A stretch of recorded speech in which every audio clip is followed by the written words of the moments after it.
Welcome everyone to our spring Keeper of the Flame gathering. We are thrilled to have so many of you from 22 different states joining us today. You are all captains of your software team, and today Chuck's going to share some of the most important tasks and tips and tricks to help you keep your software in tip-top shape and keep your team rowing in the same direction. We have a few polls planned too, so be prepared to respond to and comment to those. I'm hopeful that you saw that we have two handouts available for you today. One handout is a student manager maintenance schedule for you to print off and pin to your bulletin board or add to your calendar list. And the second is a Keeper of the Flame task list that gives you some of your responsibilities and some tips and resources for success. And this Keeper task list is hot off the press, and it was reviewed by some of our ACEware champion educators who are very experienced keepers for their units. One of those individuals, Brittany from Auburn University at Montgomery, is with us today, and I want to give her a shout out and thank her for looking this over and adding some suggestions for us. When you signed on today, for this session, you were given the opportunity to ask the burning questions you have as the keeper. And we have reviewed all those questions, and your answers will be provided during the presentation. And if you have other questions along the way, remember to write those into the chat box, and Chuck and I will get those answered too. So with all those housekeeping notes done, Chuck, I'm going to turn things over to you. Very good. Are you seeing my regular PowerPoint then now? So we are seeing you now. Good. All right. Well, again, I want to give a shout out to Sharon for putting together the notes on this, and I just get to be the narrator, and we'll try to fulfill my job on that. So again, as a keeper of the flame, and not wanting to put pressure on you, but you really are a critical component of the ACEware system at your institution. And again, what you should know by now, most of you I see are familiar, have been around the system a long time. There are lots of tools, lots of resources within the system. It is also a system that is got a lot of moving parts. And when you have a complicated machine, and I'm sorry, kids, there isn't a way to make it simple. There are just a lot of things that you need to keep track of to get the system to run smoothly. And that's what we're here to help you with. And so the idea that we're here to try to give you the resources, give you some reminders. Some of you pros like Brittany, and I'm seeing Ashley, some of the others who have been around a while, know this like the back of your hand, but for some of the newer ones, we're going to try to cover that for you. So again, not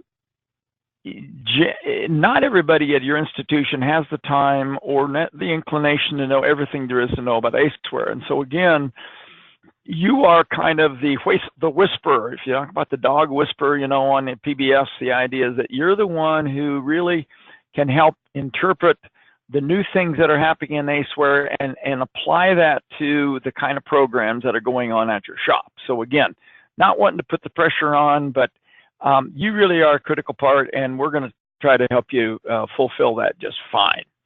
So where are some resources for you besides something like a webinar like this, and of course your ACEware Tech?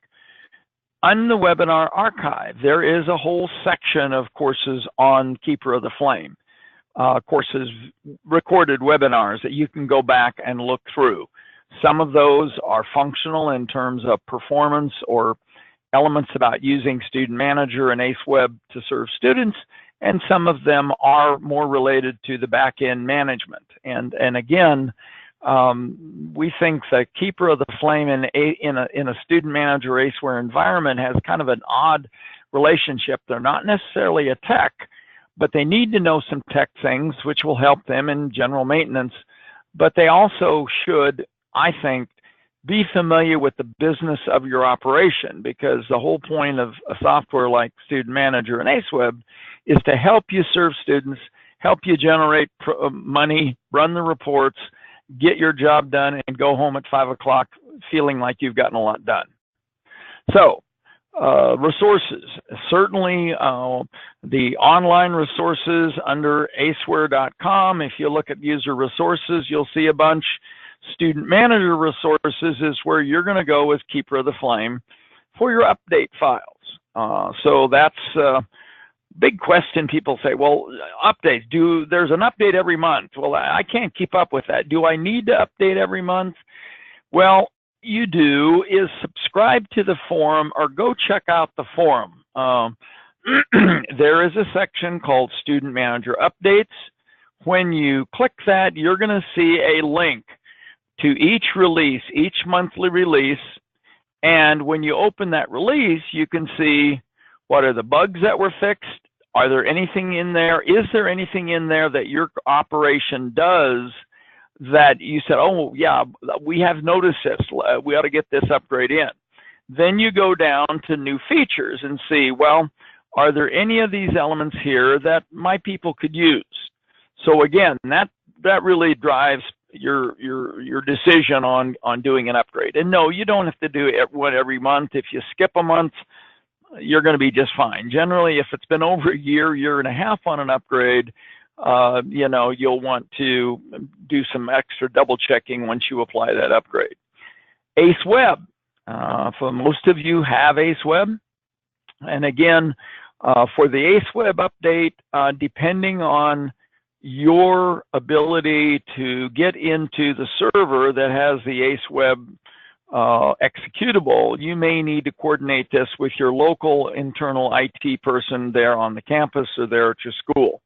But again, your ACEware tech is available to help you out with that. And again, Sharon normally says this, but if you have questions as we go along, raise your hand, write a note in the chat box, and Sharon is monitoring those and will pop those to me as they come up. So, feel free to input on that. Sharon, are we ready for that first poll? You kind of give me a clue when you want that first poll, or you want me to keep going a bit? All right. Backing up, when, how, where? Well, the question often is, well, how often do you back up your data? And I guess the question is, what you're going to ask yourself is, how much data am I willing to recreate if my system crashes? And again, most of you are blessed to have network people who are doing system backups of the server.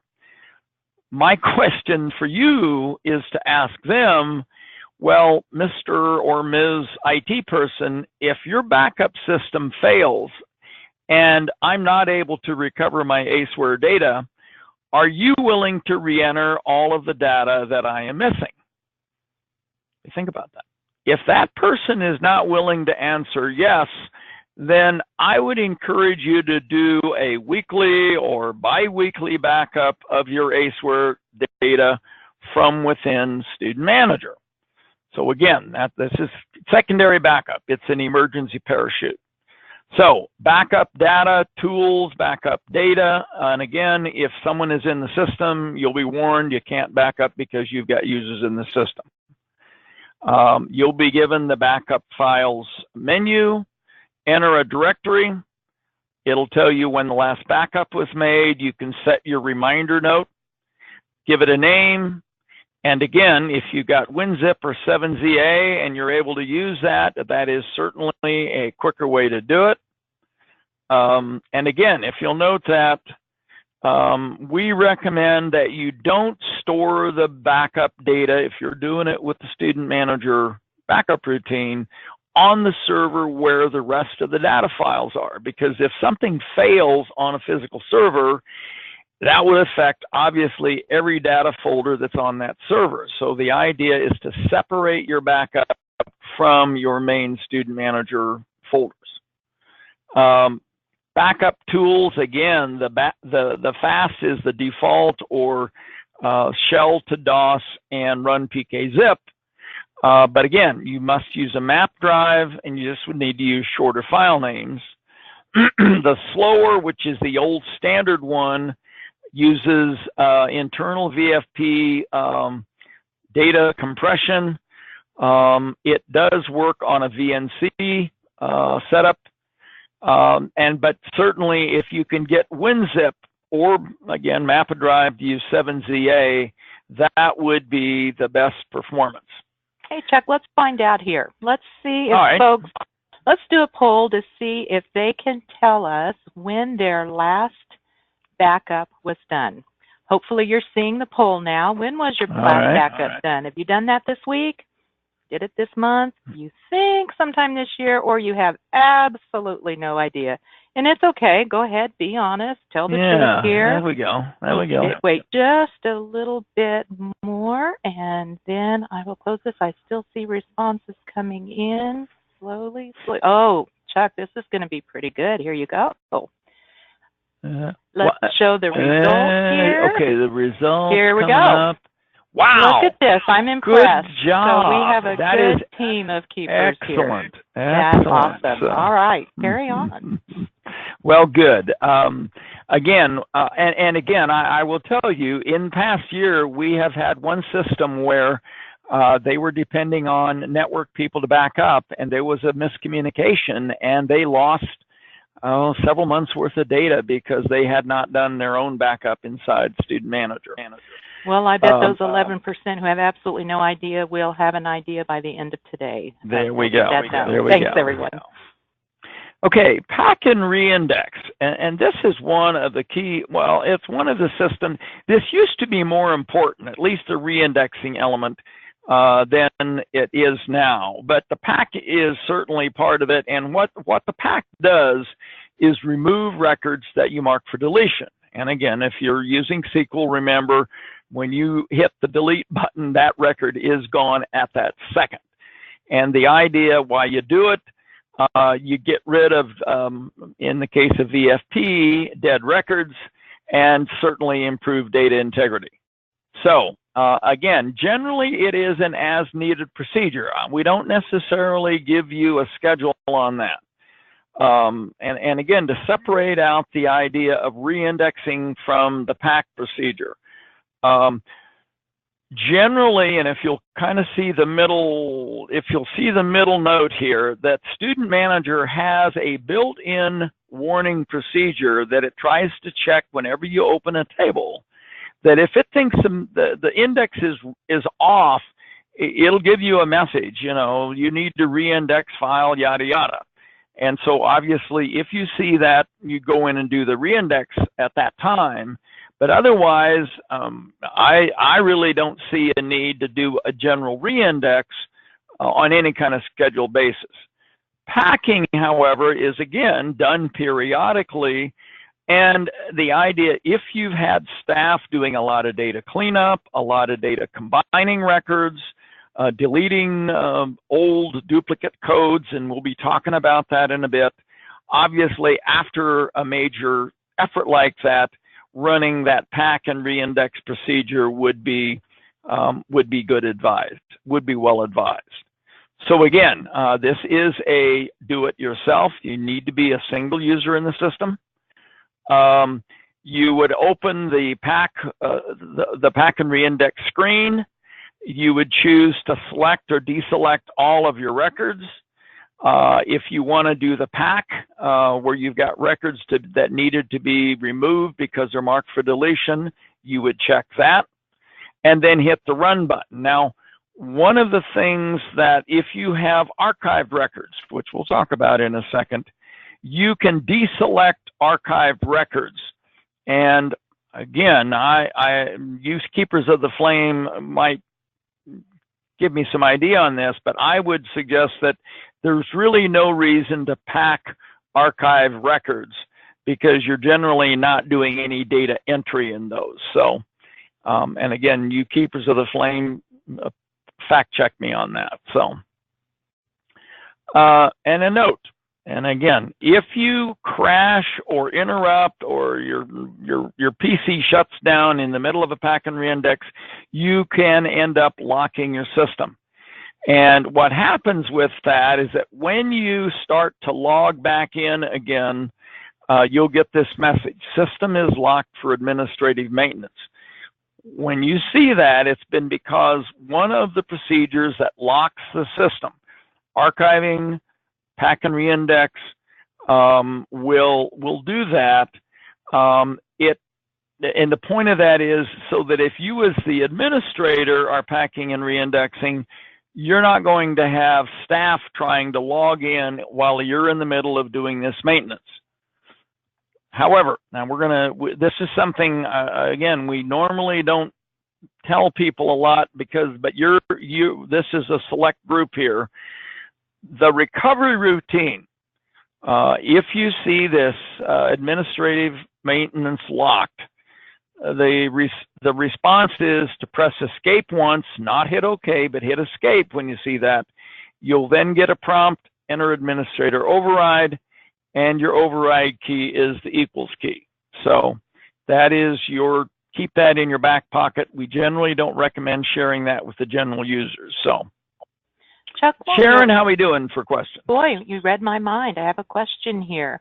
On this pack and reindex, can you talk about SQL users? Do they need to be doing this? What are your recommendations for SQL? And again, we have Matthew is not on the phone. I don't think, is he? No. I believe that there are some pack and reindex. There are still some tables in a SQL system that are in FoxPro, like the query system, reports. So there are limited ones in the SQL that are involving reindexing, but no, the procedure that I've talked about is primarily oriented for Visual FoxPro users. And for SQL, there are indexes in the back end, but there isn't a panel as nice like we have here on this end. That's why if you're a SQL shop, you generally have your database administrator who would be going in there and checking your indexes and that with your tech. So I will see if I can't get some information on that and pass that on, but I'm afraid I'm not able to give you a real good response, except that, yes, it is different in SQL. You don't have quite the same set of conditions on that. Not a very good answer, Sharon. Was there anything else in there? Nothing else in there, but I can certainly, in an email tomorrow, kind of give the final scoop on that to everybody. Right. Or with a Good Friday tomorrow, it might be next week. So don't worry about needing to get it tomorrow. So, data cleanup. Now, this is where, again, I don't know how many gardeners you got out there, and it's that time of year, spring, you're out planting, and every gardener knows that when you plant a garden, all you do in the spring is spread the seeds on the ground and then sit back in your chair, drink hot tea or drink iced tea, and eat bonbons till fall when you pick your produce. Not necessarily so. You know that to have a good garden, you've got to maintain it. You've got to provide some loving to it. You got to get rid of the weeds. You've got to make sure that you've got water. You're maintaining that garden. The same thing is true with your database. And again, ACEware gives you some tools to help you with that. Probably one of the biggest issues is duplicate name records. And again, especially if you have ACEweb. Manager has some internal tools to help do that. But for ACEweb, you'd love to have people log on with their username and password, but you got schmucks who will just say, I'm going to create a new record. And you have 3 or 4 Chuck Havliceks in your system here. To help you with that, we've got the duplicate name tool. Now, I'm going to ask a question for you keepers of the flame. Raise your hand if you have ever done the combined duplicate name record routine in Student Manager. Raise your hand. All right. I'm impressed. But there are several of you that have not. So, well, now they're coming more and more. So for those of you that haven't, you're going to be now ready to do that. So to open up the system, it's under Tools, Data Cleanup, Combine Names. When you run the report, and I would normally suggest that you do the preview combine, or you could do the report if you wanted to actually print out and view the report, but do the preview combine. it will then present a list of potential duplicates with the ability to remove a name that is not a duplicate. And we're going to actually roll to a live system here now. I have a duplicate test tool. So we're going to go Tools, Data Cleanup, Combine Names, portion of the last and first name. We're going to come back to this Skip Names and Preview Combine. So have you made a backup, which is always good because the combine, if you accidentally combine names you don't want to, combine. First name match, and generally you can pick the number of letters of the first name to match on. 3 or 4 is probably about right. And it'll then show you all of the duplicate names. And the duplicate name match is the first name, or the last name, the first 3 letters of the first name, the address, the zip. If that's the same, and I think this is like the first X letters of the address, the first 11 or 12 letters of the address. Now, if you look through here, here's when you're doing a first name match that is not an entire full first name, like the first 3 letters, which would get Bev and Beverly or Rob and Robert, which is what you want. You want to be able to flush those dupes out, but you might also snare an unwanted customer. Carlton and Carol, Jack and Jackie, Janice and Jan, they're the same, Marvin and Margot. So what you can do is use the uninclude, the deselect button, and all you have to do is on one of the match pairs, uncheck the include box on one of the pairs. So Jack and Jackie, we'll get rid of one of those. Marvin and Margaret, doesn't make any difference which one of the pairs. Now, I've unselected those 3. I'm going to do done now, and it'll say, bada boom, combine 9 duplicates.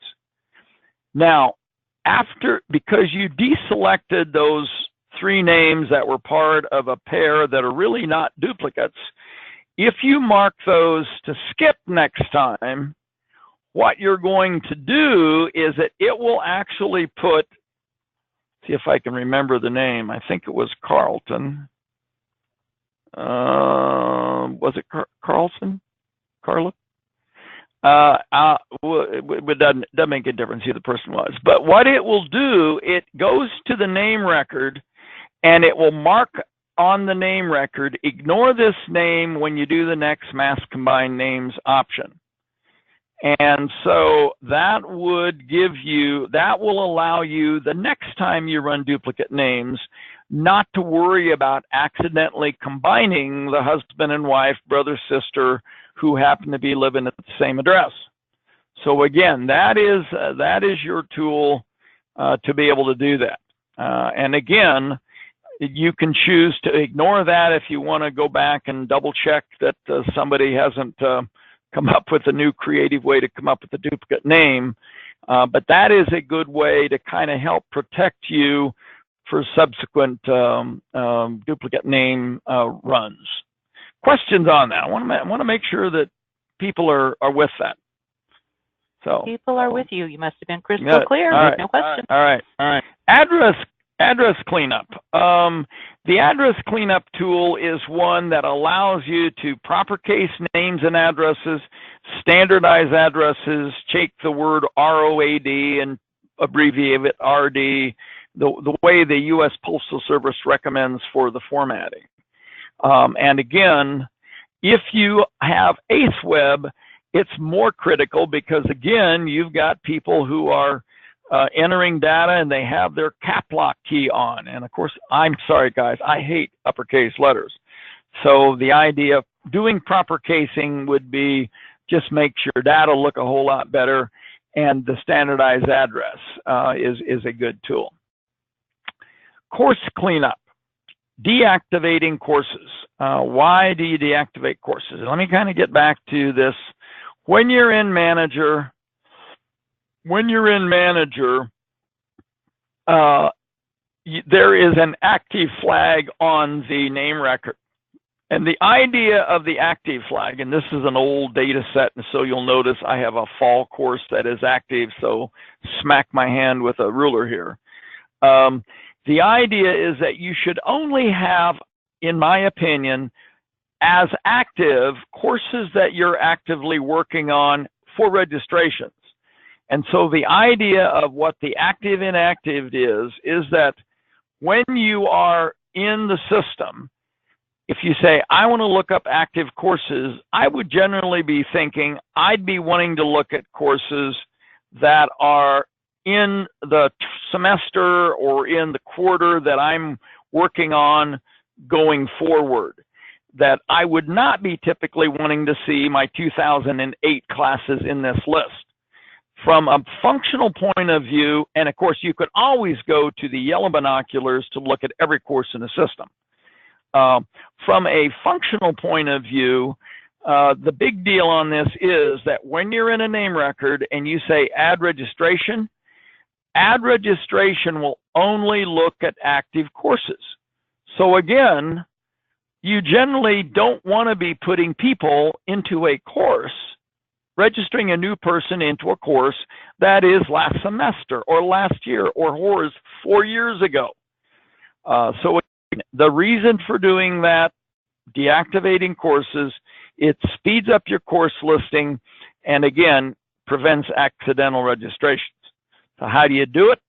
Module, courses, mass change, update, delete. You would change your active status button, put in the date range or course number begins with, and you now can enter a custom select criteria. Once you select your criteria, you can do a preview, and then if you see courses in the preview you don't want to change, you can deselect them. And again, remember, if you have been doing deactivating before, it used to be that the only way you could deactivate courses was on a date range or a course number equals. Now you have the ability to put in multiple course number begins with in that course number begins. You comma separate the first 2 or 3 digits of the course number. So you could put 12, 13, 14, 15. That will go back and deactivate 8 years, 7 years worth of courses in one pass. And again, with many people doing online courses where you don't have dates, if you have special kind of reasons you might be using a course in Student Manager to store some information, but you really don't have a date on it, this is a way for you to get that out of your system.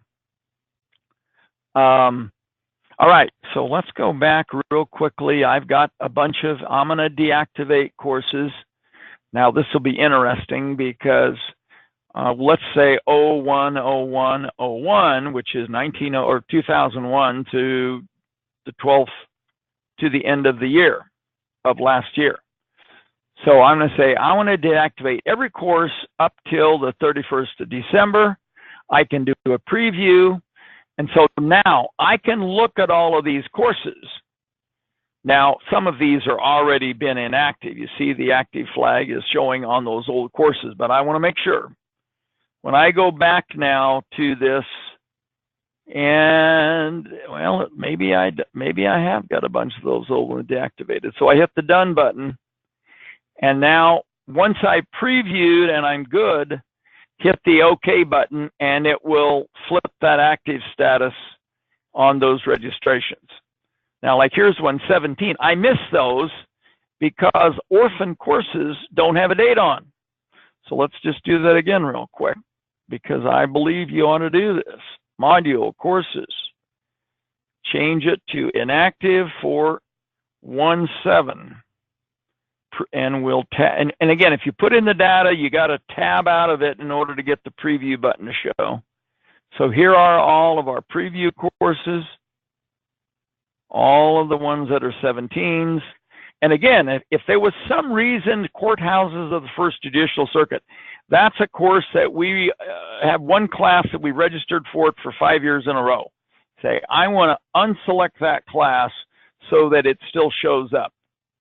hit the done button, and now when we go back in to look up courses, the First Judicial should be on that, unless, well, maybe that didn't get activated on there. Oh, we still got orphans on the list there. So I didn't get rid of the 18 orphans. So, but I got all of the 17s. All of the 17s got rid of those. So, all right. So that is the deactivate routine. Archiving. I want to ask you guys, how many of you have archive registrations in courses? Raise your hand if you've got archive registrations in courses. I know some of you do. All right, quite a few. And again, probably the biggest thing about the reason for archiving is this one right here, speed issues. If you've got a large database or a slow network or a combination of the above, archiving can greatly enhance your performance. And again, the idea of old courses, this is relevant, it's relative to your needs here. But if you've got speed issues, archiving is way, way different, way more improved than what it was back in pre-8.0. So what you can do now with archiving is it removes the old courses from live data, including registrations and payments, which of course shrinks the size of your database a lot, keeps the data in separate tables, so we're able to maintain the separation thereof. But even if you archive data, just like it was back in the old days, you could go to student history, classes taken, and transcript and get a full dossier of every class that student has taken with you. And in the archive system, you can actually move to archive and be able to run reports on your archive classes. So let me see, I don't have archive records in here, but if you were running archive, you would have a button down in here that says, you know, what is it? Archive, you know, jump to archive. When you do that, you'll have a note at the top that says archive live. At that point, then, your database is now pointed to that old set of archive data. So you can, again, look up old courses, you can print reports, just like you would as if it were in your open or live data set.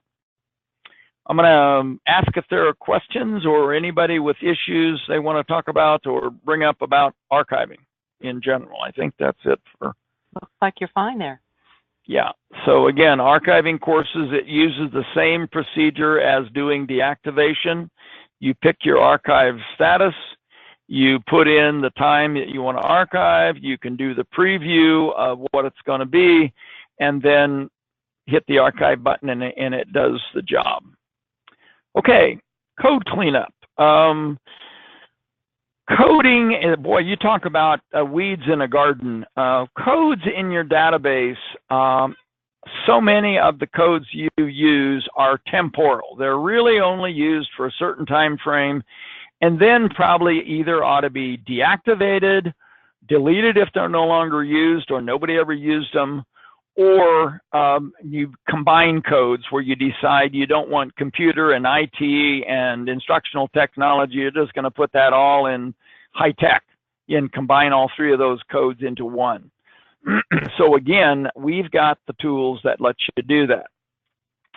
Number one, when you're on any individual code in the code edit routine, most of the codes will have an active code checkbox. And so again, that is how the active inactive does not remove a code. What it does is allow you to hide this code from the drop-down list that whenever you're doing data entry or data editing. And again, let's kind of get into that. So if we're looking at codes, we're looking at department codes, ACEware systems, that's still going, arts and crafts, business, communications, finance, health and wellness. Well, let's say information systems, we are out of the information, well, whatever. we're not going to be doing, the information systems department has created its own college. They are too big for their britches. They're their own thing now. So we're not going to put them on our list of codes when we're working on course departments. By marking inactive, it doesn't remove the code, but when you're on a course and you click on department, information systems is no longer in your list. So again, that's a very simple process to do that one by one. But if you've got a lot of codes to clean up, you can use the code cleanup tool, the mass code cleanup tool. Tools, data cleanup, code area. And what the code area allows you to do, the code area cleanup is similar to the code editing. You're presented with a screen, and I'm going to jump to live on that. You're presented with a screen, database cleanup, code areas. You're presented with a screen with different code areas, coordinator. You say, well, how many of these people are no longer in the system? You say, well, Kamabushki is no longer there. He retired several years ago. Nancy Kelsey is no longer here. Deborah Monterey, she's no longer here.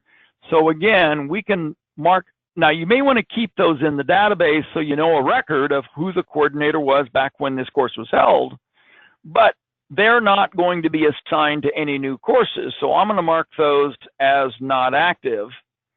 And now we've eliminated those three names from the drop-down list. So now their status is false, false, false. So again, that is a great area to clean up old codes. Interest code, subject code. This is again an area where your program areas may change, and you're saying, well, you know, we really don't have as much stuff in the health business anymore. And so rather than doing health and IV therapy and mental health and phlebotomy, we're going to just change all of those into a general health category. And so the way you do that is that you select the records that you want to combine, and you put the last record you select is the last one you click. Oh, and you do the control click. So we're going to say phlebotomy, click 1, and I'm going to select mental health, and now I'm going to find IV therapy, and now we're going to do health. So the last value, and actually you can create a new value here if you want, but the idea is that we've selected multiple records. The final record value we select here, if we hit the replace key, it'll combine all 4 of those codes into one in one fell swoop. So we hit the replace button, kaboom, and that's done. So again, that's the merging code element. Anybody got questions about merging codes or issues they may have run into that area here? I am not seeing anything. Nobody's seeing anything. Okay. Other tools in cleanup, and again, it's kind of where do we start or stop on this? We talked about address cleanup. A couple of the other ones I wanted to show were broken firm links, name interest codes, and then the last two, orphan registrations and payments, and the catch-all, kind of general cleanup, missing UDFs, double UDFs. If you're doing importing or you're doing some duplicate record combining, you can end up with a duplicate UDF or a missing user-defined field, and that can mess up your reporting. So again, these reports are ones of this orphan registration system are ones that I would recommend you think about doing it on a quarterly basis. And Sharon's, the handout that you're getting, I don't know what's on that, Sharon, but this is one that I'd probably recommend on a quarterly basis, maybe at the start of each term before you start the new term to do a cleanup on those. So let's kind of roll into a couple of examples. Okay, this is the test of duplicates. That's not the one I want. I'm actually going to, if I can find where it went. I'm going to have, hang on a sec, guys. I got to escape out of. Okay, here we go. I got get out. Where's customer? There you are. We're gonna actually go to customer here. Oh, if I can type. Whoa, home roll, come to me. Okay, so the idea about broken firm links here, the idea about broken firm links is how, if you are using ACEware, which most of you are, and you're capturing firm data, when you put up, when you have a person come online and register in ACEware, the firm name is stored in the firm record, but it doesn't necessarily create a firm record in the firm's table, because we don't attempt to have you validate firms, you know, with a drop down for the students online. So what the firm cleanup tool does, broken firm links, it checks for bad links in a name record. Well, and let me get back to one of these and review. So the idea is that for every name record, there needs to be an associated firm record. And that's a happy company. That's a happy couple right there. You need a firm, you need the name. For the web registrations, the firm match for it is a empty blank record. It really doesn't have a firm name. So what the cleanup tool allows you to do, it goes through the firms in your database and tries to match them up with the existing firms. And if it doesn't find a match, you have an option to be able to report them or clean them up or assign firms automatically for them. And again, you should have a backup before proceeding. So we're doing this on live data. Sharon, I think we have backup. No, we're good. So it says no matches found for firms and missing firm names. There are another 15 records with an unmatched firm name. Now, what you might want to do is, like I'm going to do, run a report first. So it tells me here are 15 people that I don't have a firm name in the firm table. And when I look at the description here, it says it's an ACEware firm ID. That means they registered online, but we just have them as a generic firm ID. So again, you could choose to do the combine tool.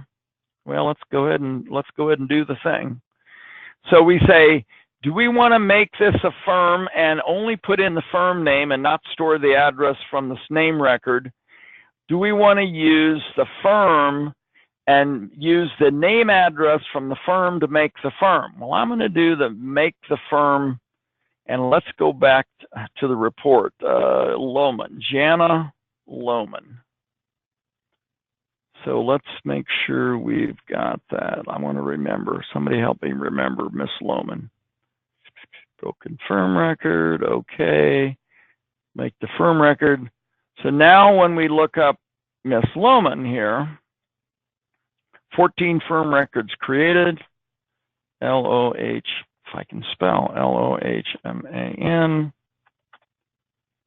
So now when I double click on the firm, we have created a firm that matches up with this particular record. Now, Jana didn't have any address in there, so there's no address in the firm, but this would have given us, had there been an address, it would have filled out the address of the firm, see the add date, update date, user was ACElog. So again, that's a way to kind of help you synthesize on your firms. Now, obviously, if you do that, you're going to need to go to data cleanup, go into your firm lookup, and do some keyword searching on firms to see CAPEGIR, refresh and see what we've got. So we have 2 Cape Girardeau firms, Cape Girardeau Career and Tech, and we have Cape Girardeau Career and Technical. So what we're going to do is combine the 2. We'll do this one first. We'll click on this one second, and we hit the replace key, and now we're gonna bring those two firms together so that now we should only have one Cape Girardeau company record in the system. So again, now the firms are one of the other tough ones, you know, where you've got so many firms in the system. But again, we've got tools to be able to help you get going with that. Where's my slideshow? There we go. Broken firm links, name interest codes. Well, we'll go back to our wrong one. I'm done with you now. We'll close you up. Here we go. Interest codes. So if we've got somebody who has duplicate interest codes, and I don't want to do that, minimize that.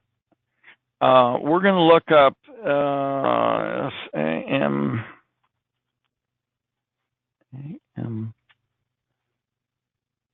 I'm going to have to bring my slides, my notes back. Hang on a second, guys. I thought I had my notes. Samir. Okay, let's minimize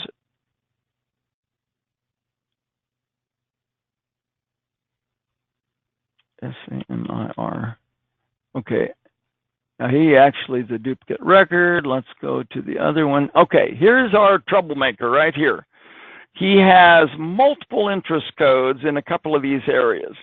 And this is something that can happen over time where you have multiple interest codes on that.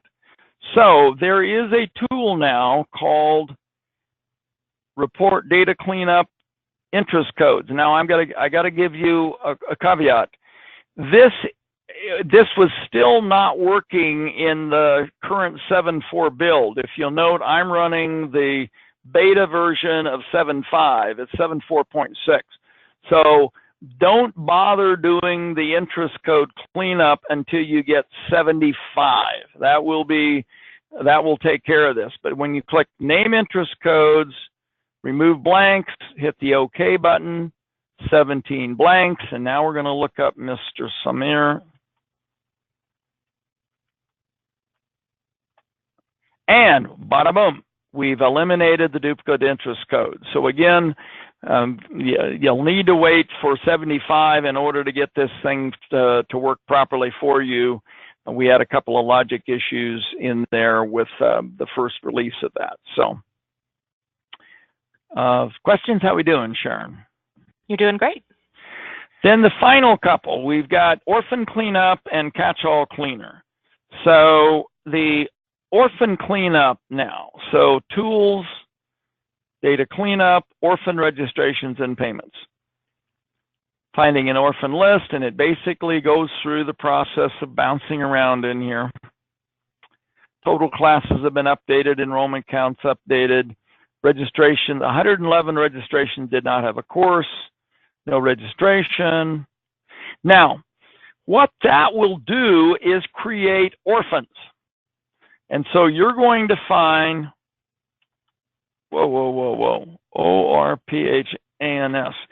Any registration that was found that did not have a course record, it will create a, nobody in this class. Now, this is a case where if they found a orphan record and there aren't any students, or it's an old class, trying to think, you might have a lot of orphans for you with older databases date back, 15, 20 years ago.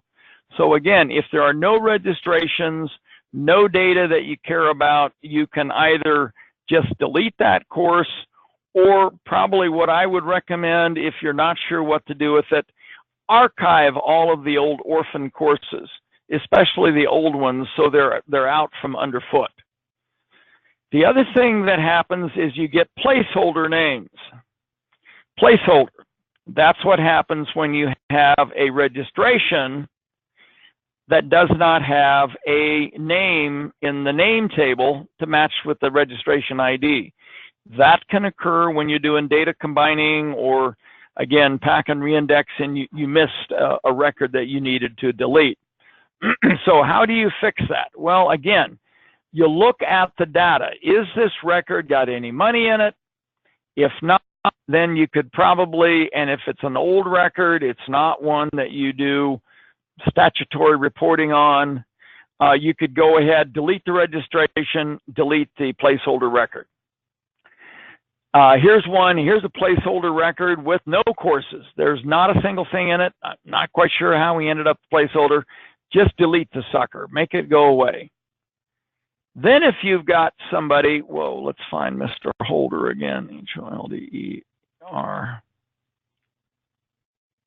Then if you've got somebody with a registration and they have a payment, what you can do is if you drill down to the payment, you can a lot of times find a payer name that would give you a clue that this really belonged to Chuck Havlicek, and somewhere in the shuffle, his name for that old registration. Maybe you combined his name IDs with two duplicate name records, and it didn't quite bring the other record over.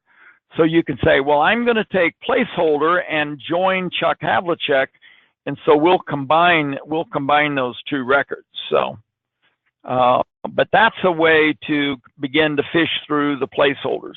Questions on placeholder, because that's one, orphan courses and placeholder, which of course is what happens when you go through and finally flag those so that they're not just floating around loose in your system. Anybody got a question or a comment they wanted, a strategy they use for that? I am not seeing anything now, but I bet Everybody you when they go okay? try it, they may send questions later. Now here's the big question. You say, well, that sounds pretty good, Chuck, but boy, I'm kind of nervous. You're running sharp tools in there. How am I going to deal with this? Well, if you're not sure about what might happen when you apply that to your database, what I would do is, if you can, and again, with FoxPro, it's real easy. With SQL, it takes a little bit more work. You have to get your database administrator involved. But to get them to make a copy of your database, of your recent live data, and then put it into a sandbox for you to experiment with. And again, or if you want to try, even it's not quite this, whoa, where are we at? I'm going the wrong direction. Let me get back. There we go. Or you even use a student manager demo. Download a student manager demo, and you can kind of work through this scenario so that you feel a little more comfortable about what you're doing.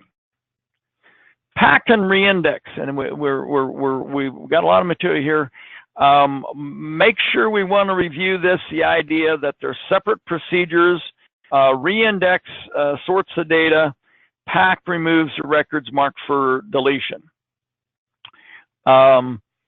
Moving additional reports. Now, I think I missed a review of reports. I think I've got this backwards in there. But pack and reindex, I'm missing, I think, one of the leaders of this. I was shuffling around the report. Under the report area, and I guess want to cover on this is the report maintenance. Under tools, reports, you've got several tools that help you manage your reports table. One is to remove reports if you really aren't using them, or to do like with codes, activate or deactivate reports. So again, you can pick the report area. Let's go to deadbeat. That's one that generally has a bunch. So you say, well, here are all the active reports. Now, are there some of these that I'm really not using that I could deactivate? Well, this is a fairly fresh data set, so I say, no, these are all pretty good. I'm going to be using those. So we'll leave those alone. But if you did want to deactivate, you just check the deactive box, and that would drop that report. That would drop that report off the list. Deleting reports, again, if you're marking a report for deletion, you would bring up the area of the reports, and then you just hit the little white bar to the left of the deadbeat or of the name of your report, and that is your mark for deletion tool. Report of reports, and this is one that we've covered a lot, but sometimes people forget about that if you go to reports, accounting, deadbeat, additional reports, there are and let's quit this and go back to that deadbeat. There is all reports with memo, reports by frequency, and reports by last ran. And again, if you don't have these reports, now you'll note these have been updated last year. The demo has them. You can download those and copy them from a demo, or ask your tech to send you the latest set of the report data from Deadbeat. But what they give you is some really valuable information. Now I'm going to recycle the report area here. And by the way, when you run these reports, the query doesn't make a darn bit of difference because we take over the world. So if you do all reports with memo, that gives you an inventory of every report in the system. It organizes it by the area, attendance report, rosters or course attendance report. It tells you who created it, how many times it was run, when it was last run, who ran it, who modified it, and the number of times it was run. And it shows you the notes on that report. So attendance roster, created by Chuck, last modified by Chuck, user-defined report, there's predefined, user-defined. But the point of that, this is your inventory of the reports that you have in the system. So again, it lets you see what all you've got in there. Now again, you'll note for you report wizards, we've got a problem with this because I have the date field too narrow to show the year of the report, which really isn't very helpful. I need to modify and adjust that. That was the reports with the memo. Let's run an alternate one, which I believe we'll want to do frequency, reports by area frequency. And this is one I recommend to show. So for every given area, it shows the report and how many times that report has been printed. And the point of this is it lets you see what reports users in your system are actually using. And what you would be looking for here, in my opinion, is that if you have an area where the user-defined report has 3,232 and the predefined report has 52, then I would recommend that you change that user report that is the most used to the predefined report position. And that's, I hadn't planned to tell you how to do that, but there is a way to save the user-defined report as the predefined report position and then move the predefined report down into user-defined reports. But that is what would be the benefit of running those kinds of reports. And I'm gonna let you run those at your leisure because we're running out of time. Reports by frequency, and the reports by frequency would just show the most popular report in your system. Okay, communication. Well, you and I have been communicating, and you've been giving me some good. Sharon, do you have another poll question that we need to pop in here? Keep people's attention. No, in the interest of time here, I think we'll move on. We've just got another minute with us. So. Right. Communication, and again, we talked at the beginning that you are the point of contact. You are the data whisperer. You are the interpreter between the gurus at ACEware and your users in the trenches there at your shop.